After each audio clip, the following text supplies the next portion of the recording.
Alcalá de Guadaira para mí siempre ha sido una ciudad, más que un pueblo, muy industrial, de muchísimos almacenes de aceitunas, con muchas carencias de infraestructura, con muchas carencias, como teníamos en toda España, de libertad y de democracia. Estábamos luchando mucho antes de la llegada de la democracia en distintas vertientes. Luchaba la Iglesia, luchaba la prensa y luchaban los partidos que entonces prácticamente estaban comenzando. Un trabajo tremendo, tremendo, porque había un grupo de personas entusiastas, comprometidas y de una gran responsabilidad.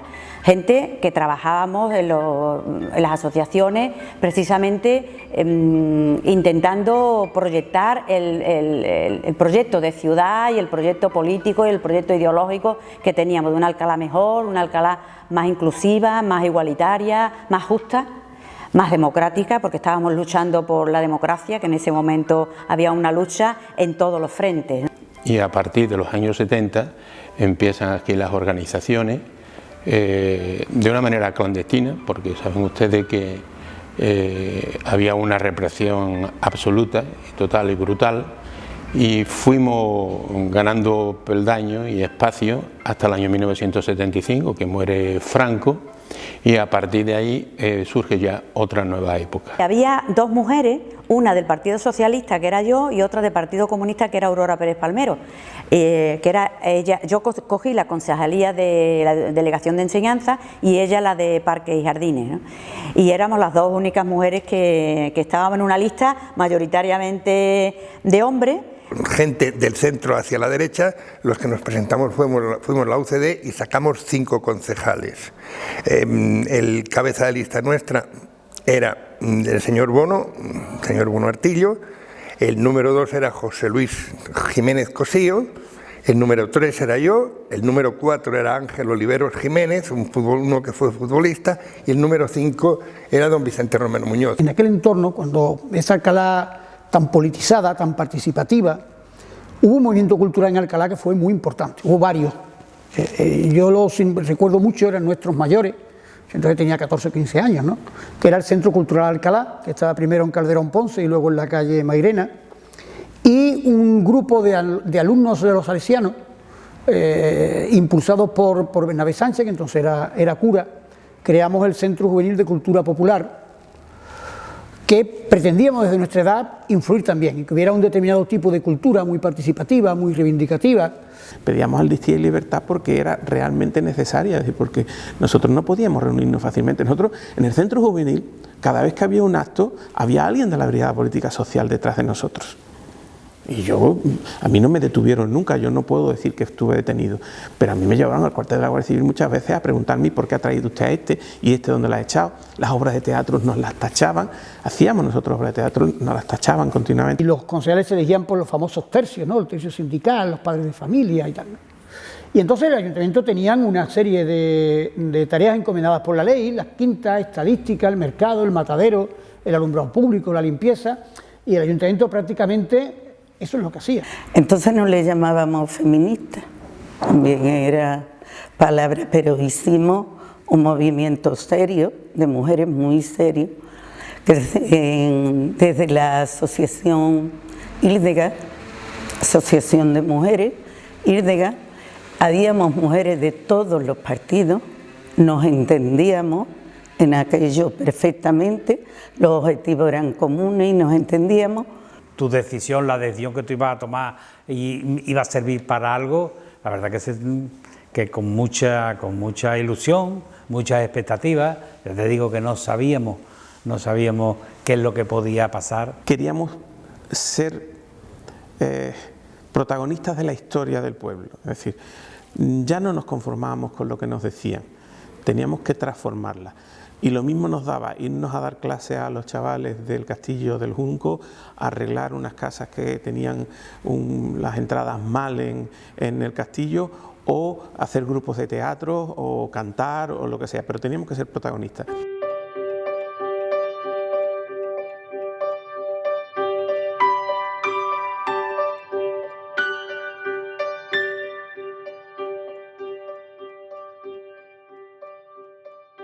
El día de la toma de posesión, bueno, fue apoteósico. Tenga usted en cuenta que era una ilusión no solamente de los políticos, sino de todo el pueblo. Este pleno estaba, no se cabía, abarrotado, la calle tampoco, todo el mundo quería entrar, el patio estaba lleno. Más de uno, más de dos y más de tres tocaban la mesa del despacho del alcalde como diciendo, esto es mío, esto es, y una alegría, y allí no se cabía ni un alfiler. De la primera que me hice, digamos, discípula, fue del interventor, del secretario y del depositario, porque ten en cuenta que en aquella época estaba todo por hacer. La actitud era de repartir responsabilidades de verdad, es decir, nos tenemos que encargar de esto, porque ninguno teníamos ni la más remota idea de lo que nos íbamos a encontrar aquí, es decir, dependíamos, en los primeros meses, todos dependimos pues del personal que había aquí, que fueron los que hicieron la transición, es decir, los funcionarios que estaban aquí son los que te enseñaban a redactar un acta, a recibir a una persona. Una de las primeras actuaciones era el pavimentar las calles, aunque parezca, ahora parece una tontería, pero el alcantarillado, la pavimentación, las ordenanzas municipales sanitarias. Por primera vez en la historia de Alcalá, la banda de música que tocaba nada más que o en el Duque o en el centro, la llevé a las barriadas. Aquello fue un éxito. Los ayuntamientos tenían que adherirse a la autonomía, ¿no? Y en los plenos del ayuntamiento se votaba una moción en el que se adhería a la necesidad de que nuestra comunidad autónoma estuviera en el 151 exactamente igual, con los mismos derechos históricos que cualquier otra comunidad. Aquello se relajó y entonces terminó yendo todo por el artículo 151, que era lo lógico, porque era lo que había votado la mayor parte de la gente. Alcalá se suministraba de pozo en el 79, o sea, hoy pues los jóvenes no pueden pensar que un pueblo tan importante como Alcalá se suministrara en el 79 de agua de pozo. Éramos 4 mujeres de concejala, María Dolores Bono, Margari, Paqui y yo, y siempre que salíamos de los plenos, los chicos, los hombres, se quedaban en los bares de ahí frente. Las chicas a poner pijama, baño, cena, y jamás teníamos tiempo. Pero bien, fue un tiempo bonito. Y los plenos, las comisiones de gobierno, por la noche, si estábamos trabajando, todo lo hacíamos. O sea, eran unos ritmos y unos horarios increíbles, pero lo hacíamos con toda la ilusión del mundo.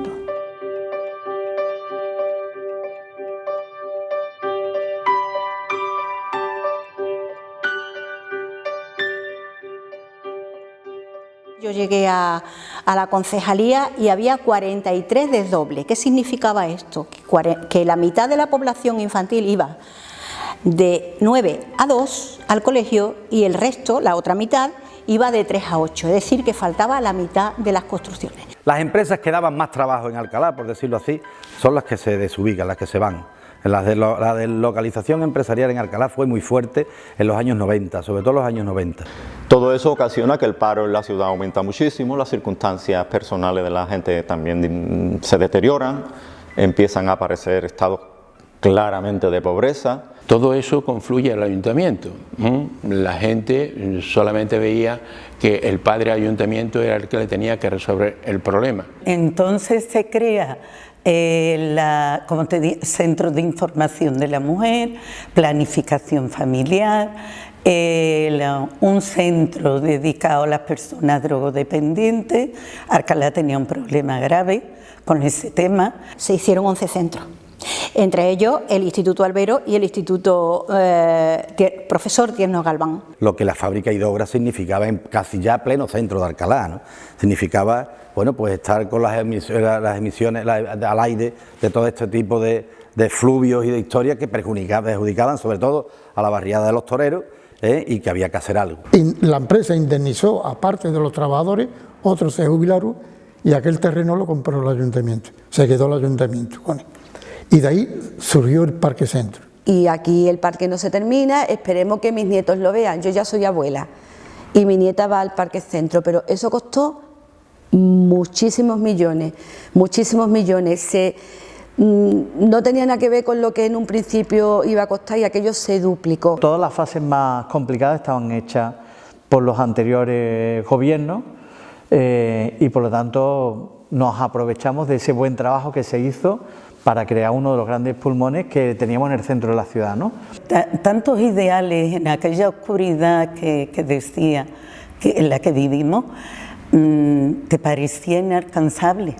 Esos ideales eran algo que tú decías, algún día podremos tener esto, algún día podremos llegar aquí, algún día. Y claro, cuando lo tuvimos en la mano después de tanta lucha, de tanto pelea,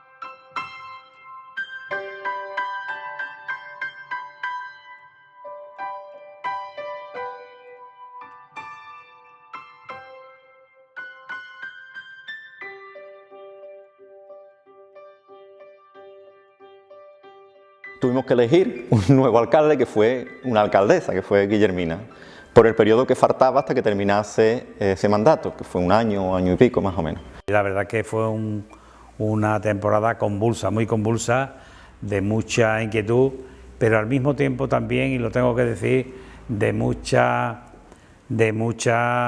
relación entre los grupos. Es verdad que Guillermina, por su talante, por su forma de ser, es una mujer que consigue en unos 15 meses que esa crispación baje. Siguen las diferencias, siguen los debates, pero no hay crispación. Los plenos se debatía mucho, pero nadie alzaba la voz. Ayudamos de alguna manera a que esto no se convirtiera en una hoguera, sino que, bueno, que se amansara, que consiguiéramos sacar las cosas adelante con más esfuerzo, pero sobre todo con mucho más diálogo.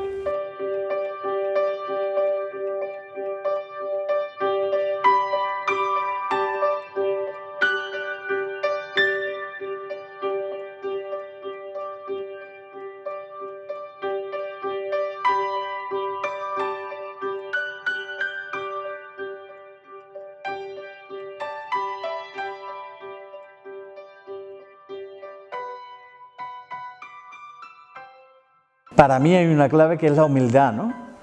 Sabiendo que no tienes mayoría, y aunque la tuviera siempre hay que tener un sentido de humildad, pero no teniendo mayoría, primero gobernamos prácticamente hablando y dedicando mucho tiempo a hablar con todos los partidos políticos, desde Izquierda Unida al PP y pasando por el PA, que fue con quien llegamos al acuerdo de gobierno al año siguiente, a los 9 meses, ¿no?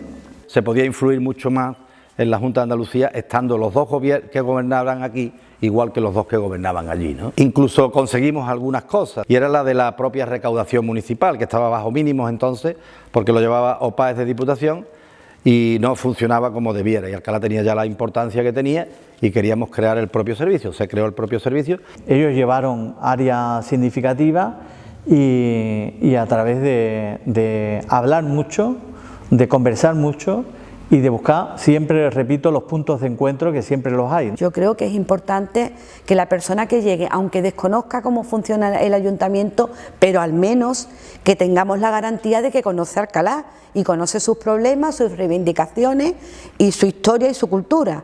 Recuerdo con mucha alegría, creo que fue en el año 97 o 98, le llamamos la toma del castillo, pues hemos conseguido esa sesión por, creo que eran 20 años, la alcaldesa de Sevilla, Soledad Becerril, y Antonio Gutiérrez Limones de Alcalá, y se celebró una gran fiesta en el castillo en la que los alcalareños subían, tanto por la Cuesta del Águila como por la Avenida del Águila. Y empezamos también una etapa de rehabilitación y de disfrute del castillo de Alcalá, ¿no? La segunda gran transformación que ha tenido Alcalá de Guadaira fue en la época de Antonio Gutiérrez Limones. Entonces, esa gran transformación de la ciudad en todos los aspectos, urbanísticos, sociales, culturales, deportivos, educativos, tuve la inmensa suerte de poderlo vivir en primera línea y ser responsable en algunas materias. Durante mi gestión se invirtieron en Alcalá 24 millones de euros en los centros educativos, tanto de primaria como de secundaria. Para mí la primera conquista de la ciudad es que los alcalareños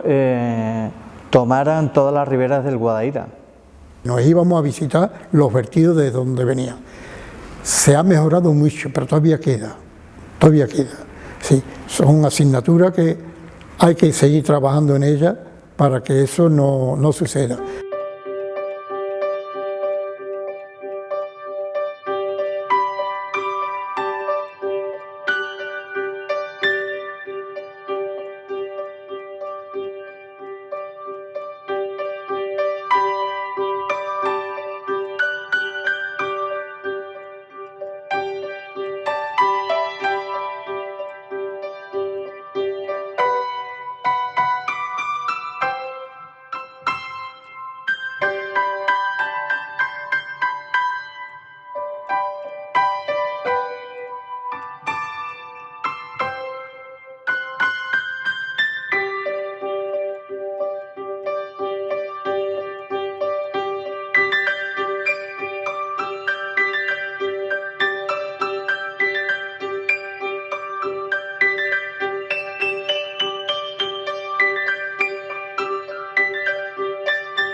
Hay muchas familias todavía hoy, muchas, demasiadas creo, que lo están pasando mal, pero las condiciones de vida en general han variado en estos 40 años y bastante para bien. Creo que hemos hecho una labor bastante digna de controlar.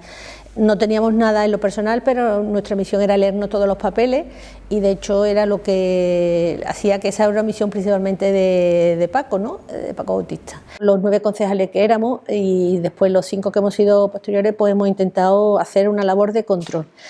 Y creo que esa ha sido nuestra principal aportación, ponerle camino, las líneas por donde tenía que seguir el gobierno, porque ya perdiendo la mayoría, pues ya el gobierno se tocaba la ropa, ¿no? Y yo creo que lo que caracterizó a los partidos nuevos fue precisamente eso, sangre nueva, mucha sangre nueva y gente con mucha expectativa de lucha y de intentar abrir puertas, lo que se dice de puertas y ventanas abiertas para que el ciudadano realmente pudiera entrar en la administración. Pues obligamos a los viejos políticos, a los viejos partidos a salir a la calle y a estar con los vecinos y al final a gobernar de cara y de la mano de los vecinos, no como se venía haciendo. Para mí, la llamada hace 20 años de formar parte de la corporación municipal, pues me llegó con una gran alegría y con una gran responsabilidad, como no podía ser de otra manera. Sin lugar a dudas, yo creo que en estos 20 años, que afortunadamente me he dedicado a esta gran ciudad, pero sin perder las esencias de nuestra cultura y de nuestras raíces. Esto no debe ser un área administrativa simplemente, sino un lugar donde vengan los vecinos y vecinas para buscar la solución a los problemas que tienen en el día a día. La democracia tiene que ser participativa y tiene que ser transparente y tiene que responder a las necesidades de la gente. Esto es lo que tenemos que hacer y consolidar a lo largo de estos próximos años. La fundamental ventaja ha sido pues la incorporación poco a poco, progresivamente, de la ciudadanía en lo que es la vida política, ¿no? en la vida pública y en la participación de la ciudadanía en la gestión de los asuntos que nos incumben a todos. Cuando nos unimos todos, cuando las diferentes sensibilidades se unen, pues podemos tomar decisiones importantes que afectan a un gran número de personas y que al final para eso nos pagan, para eso estamos aquí, ¿no? Para mejorar la calidad de vida de nuestros vecinos. Que una cosa es tu ideología política o lo que tú defiendas y otra cosa es las relaciones personales, ¿no? Con las personas, ¿no? Entonces la relación personal en general es buena con los compañeros, no son relaciones malas, son relaciones buenas. Lo que pasa que es verdad que cuando llega un pleno o llega una comisión o algo, pues cada uno tiene que exponer y defender sus ideas, ¿no? Entonces es lo que se visualiza desde fuera, pero hay que dejar de puertas para afuera del ayuntamiento. Yo creo que esas discrepancias políticas hay que dejarlas y ver más la persona, ¿no? Y yo pensaba que la gente, el ciudadano de a pie, no sabía cómo funcionaba esto, pero después del tiempo que llevo me he dado cuenta que sí, que la mayoría de la gente sabe muy bien cómo funciona, sabe muy bien a dónde se tiene que dirigir y sabe cómo tiene que hacer las cosas, vamos, que sabe de política, que no es la imagen que yo tenía antes de estar aquí. Calificaría estos 40 años como una historia de éxito. Y ha sido posible gracias a todos los gobiernos que durante esta etapa democrática han dirigido la ciudad de Alcalá, a sus alcaldes y alcaldesas, a los concejales que han desarrollado su trabajo con dedicación, esfuerzo, echándole muchas horas y muchas ganas a la actividad de dirigir la ciudad y representar a los ciudadanos. Los momentos en los que la ciudad más ha avanzado es cuando hemos conseguido, las personas que aquí hemos representado a los ciudadanos y ciudadanas en este salón de pleno, llegar a grandes acuerdos, intentando dejar a un lado, digamos, nuestras diferencias políticas que podemos tener, dejándolos de ver como adversarios y viéndolos como personas que representan a los ciudadanos. Tuvo que ser algo muy bonito y también es momento, aparte de celebrar, nada más que ese hecho en sí es un momento importante para celebrar, pero también hay que celebrar y hay que rendir homenaje a los primeros hombres y mujeres valientes que tuvieron la oportunidad y que quisieron dar ese paso adelante pues para formar parte y sentar las bases de esa administración que estaba construyéndose, empezando a construirse esa democracia que todavía llevaba dado los primeros pasos y que en ese momento pues daba un paso importantísimo al constituir los primeros ayuntamientos en democracia. Y el poner a disposición del conjunto de la ciudadanía su tiempo, su alma, su sentimiento, su trabajo, y en un momento tan delicado, tan complicado y que bueno, pues marcó el futuro de este país, el futuro de los municipios, pues yo creo que fue digno de homenajear y digno de admirar.